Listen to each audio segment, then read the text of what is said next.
পতিত পরাজিত পলাতক স্বৈরাচার মুক্ত বাংলাদেশে অন্তর্বর্তীকালীন সরকার যখন জনগণের ভোটাধিকার প্রতিষ্ঠার পথে এগিয়ে যাচ্ছে, তখন গভীর ষড়যন্ত্রের বীজ বুনতে শুরু করেছে কুচক্রী মহল নানা অপতথ্য প্রচার করে। ইতিমধ্যে তারা নানা বয়ান তৈরি করে জনমনে বিভ্রান্তি সৃষ্টির জন্য একের পর এক বহুমুখী অশুভ তৎপরতা চালিয়ে যাচ্ছে।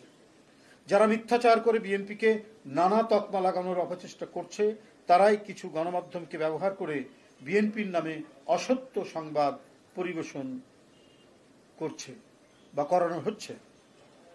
জনগণ অবলোকন করছে যে গণহত্যাকারী নিষিদ্ধ সংগঠন ফ্যাসিস্ট আওয়ামী লীগকে পুনর্বাসন করার গোপন মিশনে নেমেছে একটি চক্র। বিনিময়ে তারা পতিতদের সহযোগিতা নিয়ে রাজনৈতিক উদ্দেশ্য হাসিল করার স্বপ্নে বিভোর। সম্প্রতি কিছু পত্রপত্রিকা, গণমাধ্যম এবং সোশ্যাল মিডিয়ায় বিএনপির মনোনয়নের কথিত তালিকা নাম ধাম প্রকাশ করে দলের নেতাকর্মীদের মধ্যে বিভ্রান্তি, অসন্তোষ এবং বিশৃঙ্খলা উস্কে দেওয়ার ষড়যন্ত্র করছে। অনুমিত হচ্ছে বিএনপিতে বিভেদ বিসম্বাদ সৃজনের অশুভ অভিপ্রায় নিয়ে কতিপয় মিডিয়া যথেচ্ছভাবে মিথ্যা অপপ্রচার প্রোপাগান্ডায় লিপ্ত হয়েছে। জাতীয়তাবাদী দল বিএনপি আসন্ন জাতীয় সংসদ নির্বাচনের জন্য সর্বাত্মক প্রস্তুতি গ্রহণ করেছে। দলের নির্ধারিত যে প্রক্রিয়া, যে সিস্টেমে যাচাই বাছাই করে মনোনয়ন দেওয়া হয়, সেই যাচাই বাছাই করে যোগ্য ও সর্বোপরি জনগণের কাছে গ্রহণযোগ্য জনপ্রিয় ব্যক্তিকেই বেছে নিয়ে তাদের নাম প্রকাশ করা হবে। কোনো নির্বাচনী এলাকায় কোনো প্রার্থীকে গ্রিন সিগন্যাল বা সবুজ সংকেত দেয়া হয়নি। প্রত্যাশীদের মধ্যে দলীয় নানা কার্যক্রমে যার পারফরমেন্স ভালো তাকেই প্রার্থী হিসাবে মনোনীত করা হবে। বিএনপির মনোনয়ন দেওয়া হয় তার নিজস্ব গঠনতান্ত্রিক উপায়ে, কোনো সবুজ সংকেতের মাধ্যমে নয়। জাতীয় সংসদ নির্বাচনের কিংবা যে কোনো নির্বাচনে দলের প্রার্থী মনোনয়নের দায়িত্ব পার্লামেন্টারি বোর্ড পালন করে এবং এ ব্যাপারে বোর্ডের সিদ্ধান্ত চূড়ান্ত বলে গণ্য হয়। পার্লামেন্টারি বোর্ড, আপনারা জানেন যে স্ট্যান্ডিং কমিটি যেটা, সেটাই পার্লামেন্টারি বোর্ড সভাপতিত্ব করেন চেয়ারম্যান।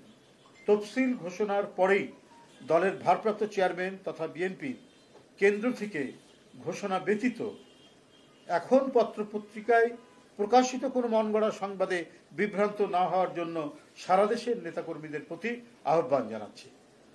সবুজ সংকেত নয়, দলের ভারপ্রাপ্ত চেয়ারম্যান জনাব তারেক রহমান প্রতিটি এলাকায় ঐক্যবদ্ধভাবে কাজ করার সুনির্দিষ্ট ও যথাযথ নির্দেশনা দিচ্ছেন।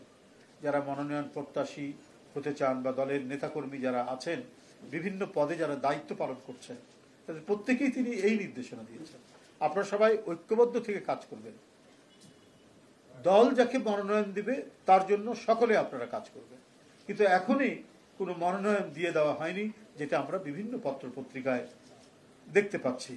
তালিকা ঘোষণা করা হয়েছে, এই সম্ভাব্য হতে পারেন, এই ধরনের বিষয়গুলো আমরা দেখছি। বিএনপির নেতাকর্মীদের নিজেদের মধ্যে ঐক্যবদ্ধ থাকতে হবে। তিনি বলেছেন, আমাদের ইস্পাত কঠিন ঐক্য ধরে রাখতে হবে। আমাদের প্রত্যেককে গণসম্পৃক্ত কাজে সংশ্লিষ্ট থাকতে হবে। জনগণ বিরক্ত হয় এমন কোনো কাজে দলের নেতাকর্মীরা কখনোই লিপ্ত থাকবে না, জড়িত থাকবে না। তাহলে অবশ্যই জনগণের রায় ধানের শীষের পক্ষেই আসবে।